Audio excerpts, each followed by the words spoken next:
The Doing Business in Kenya 2012 report was launched on the 26th of June 2012 at the Kenyatta International Conference Center by the Prime Minister of the Republic of Kenya, Raila Odinga. Doing Business in Kenya 2012 documents business reforms in all 4 of the areas measured: starting a business, dealing with construction permits, registering property, and enforcing contracts. The subnational Doing Business is a global initiative spearheaded by the World Bank Group and is designed to provide the basis for benchmarking and comparing business competitiveness both locally and internationally. These reports determine how the country is perceived as a favorable investment destination. Hence, the direct impact of this survey to foreign direct investment and local investments. The ultimate goal for this study is to create investor-friendly local authorities, leading to vibrant, sustainable local economies with adequate growth to meet the needs of our people. The second subnational Doing Business survey was launched on August 23rd and has been implemented by the Ministry of Local Government in collaboration with the Office of the Prime Minister and the World Bank Group. The key objectives of the second survey has been to assess the improvements that have been taken since the first survey was conducted in the pursuit of creating suitable investment climate. We urge local authorities to concentrate on factors that will attract businesses in their areas and, more importantly, to learn from each other. They all must reduce focus on regulation and concentrate on facilitating and creating enabling business environments in order to attract new businesses and thus employment and wealth creation. I am pleased to be with you today for the launch of Doing Business in Kenya 2012 report, the second in a series analyzing regulations that impact on small and medium-sized enterprises in 13 Kenyan towns. The ultimate goal is to create investor-friendly local authorities that will facilitate vibrant and sustainable economic growth locally, with the consequent reductions in unemployment and poverty and higher levels of wealth creation. If we are to compete in the global market, we have to provide a high-quality, low-cost business environment.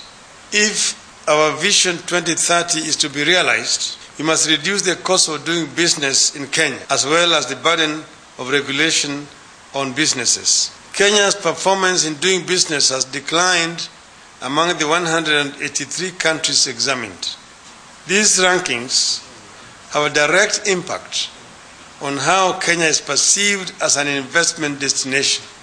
Globally, the Doing Business project has shown that streamlined business procedures and startup costs play key roles in enterprise creation. And here in Kenya, the report shows we do already have some good practices in operation.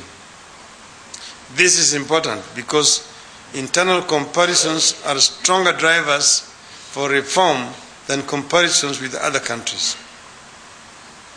The report emphasizes that the wider adoption of these local best practices will aid our competitiveness. I was very pleased to know that several local authorities have responded positively to opportunities identified by the Doing Business in Kenya report of 2010 and have instituted tangible reforms. We have also embarked on reforms in several areas critical to our macroeconomic environment. These include key legislation, that is tax administration and licensing reforms, and is digitizing government records. We must go further in automating our systems. I commend Nairobi for the recent automation of the construction permit management system, and I encourage other local authorities to follow suit. I challenge the Ministry of Local Government to ensure that the reported reforms are not limited to the 13 pilot local authorities, but that they are replicated across the country. And I'm pleased that in the interim, a number of Kenya's municipalities have made some concerted effort to improve their business environment with respect to these 4 measures. What the report shows is that between June of 2010 and March of this year, local governments carried out 29 reforms aimed at easing the process of starting a business, strengthening their property rights, improving the efficiency of the issuance of construction permits, and reducing the period of commercial dispute resolution. But there are cities in Kenya that are ranking much higher than 109 with respect to some of these measures. And that's very hopeful for Kenya, because that means Kenya knows how to do this. There is capacity in the country to do a better job in precisely the things we are measuring. That if Kenya as a nation adapted the best possible measures that were already present in the best behaving municipalities, the ranking then would have lifted by almost 30.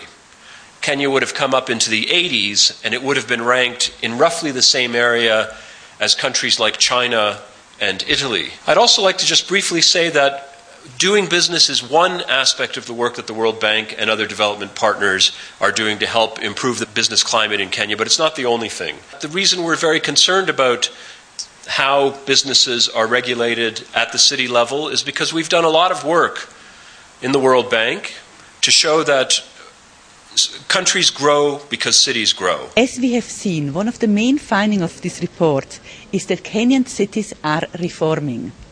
All cities that we have measured for the second time have reformed in at least 2 out of the 4 areas measured. That means the impact is that in at least 2 out of the 4 areas measured, entrepreneurs in these cities benefit from shorter delays, fewer procedures, or lower costs when they start a business, when they register property, when they deal with a construction permit or enforce a contract. What we are interested in is the impact that has on the ease of starting a business. Why? Because people get out of poverty by either starting their own business or finding employment in one that already exists. And studies show that if we make it easier to start a business, if the bureaucratic hassle goes down, then more businesses are created, and which in turn create more formal employment. Since we had the first round of benchmarking launched in 2009, Doing Business in Kenya 2010 report, we've seen that there have been improvements in doing business indicators in all 13 cities measured. That's the first major finding. Secondly, we see that the heaviest efforts on reforms with the heaviest impact have been concentrated on starting a business indicator. Nevertheless, the report finds that challenges remain. The impact is certainly felt by local entrepreneurs, and hopefully it encourages those entrepreneurs that are still under the informal sector to join eventually the formal sector. You know, in the starting a business area, for instance, due to the reforms introduced since 3 years ago, there are significant time and cost savings to entrepreneurs. For example, today it takes 22 days on average less than what it took 3 years ago to start up a business. That's quite a significant reform and time savings for entrepreneurs. And we certainly hope that will encourage entrepreneurs to interact with authorities more and more, particularly those coming from the informal sector. The report is not a full reflection of the investment climate in the particular cities or in the country as a whole. There are many more other areas, sometimes even more important, that the report doesn't talk about, such as the level, the quality of infrastructure, you know, the skills of the labor force, the level of corruption, security, etc. But the report measures some issues that are within the sphere of government control and can be changed, and can make the whole process easier for both entrepreneurs and authorities. And hopefully these more efficient processes can encourage entrepreneurs to go through these procedures and join the formal sector, and as a result create more revenues for the government. This report has shown that over the last 3 years a lot of reforms have taken place at the subnational level as well as the national level. So all of them put together, there are 29 improvements that have been recorded at both levels, and this is across, this is through using business startup or company incorporation, or secondly dealing with construction permits, building permits, acquiring them, applications, etc. The third is property registration has also seen some significant improvements, though a few key items remain to be done, especially as concerns the completion of digitization of records, etc. And the fourth, the improvements also registered in the efficiency with which a company can resolve commercial disputes. So, all in all, without going into specifically who did what when, I should just say that all the 13 local authorities reformed in at least 2 of the indicators that the subnational report assesses. Impact can be looked at in so many ways. Three ways I would mention. There is the impact that you can measure from investment flows into the counties. There is the impact you can measure at the job creation level, at the farm level that is, and you can also measure what the cost savings are to the business communities coming out of these reforms that have been implemented. I should say the first 2 we have not done the assessment, and also not surprising because most countries have difficulty in disaggregating the global figure. I would like to request Johannes to give the Prime Minister a copy of the report